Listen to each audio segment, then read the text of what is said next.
আমার কথা হচ্ছে 20 সালে ক্যা আইনটা পাশ হয়েছিল, তারপরে বারবার এক্সটেনশন করে আজকে 4 বছর লেগে গেল।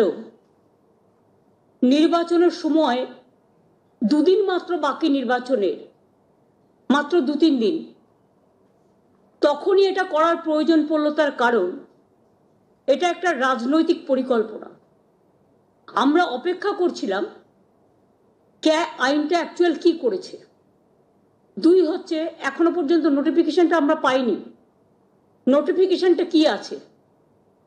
3 হচ্ছে যে রুলসটা করেছে সেই রুলসটা কি বলা আছে। আমি প্রথমেই আপনাদের জানিয়ে রাখি, পুরোটা রিপোর্ট দেখার পর, কাগজ হাতে পাওয়ার পর ডিটেলসটা আমি কালকে হাবড়ার মিটিং থেকে বলবো।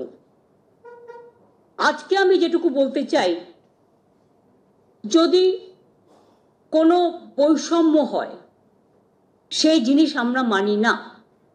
ধর্ম বৈষম্য হোক, বর্ণ বৈষম্য হোক, লিঙ্গ বৈষম্য হোক, মানব জাতির বৈষম্য হোক, এটা আমরা মানি না। 2, আমি মনে করি যে আজকে যাদের বলা হচ্ছে ছেলের হাতের মোয়া, হয়তো একটা বড় জোর এই 2 দিনে কাউকেই তো দিতে পারবে না, জাস্ট শো অফ, জাস্ট একটা ছেলের হাতের মোয়া, লালিপপ, বলবে আপনারা পোর্টালে নাম লিখুন, এরকম কিছু একটা করবে। তা পোর্টালে তো সব ধর্মের লোকেরাই নাম লেখাবে, কিন্তু সেই নাম আদৌ কার্যকরী হবে? আর যদি আজকে ক্যা করে বলে আপনি নাগরিক, তার মানে কি এতদিন তারা নাগরিক ছিল না?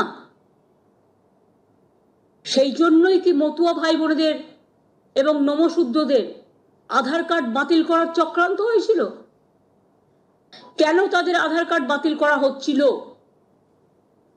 তার মানে নতুন কিছু করবে, পুরনোটার কোনো গুরুত্ব থাকবে না। আমাদের থিওরি হচ্ছে, আমরা সবসময় বলি আমরা সবাই নাগরিক।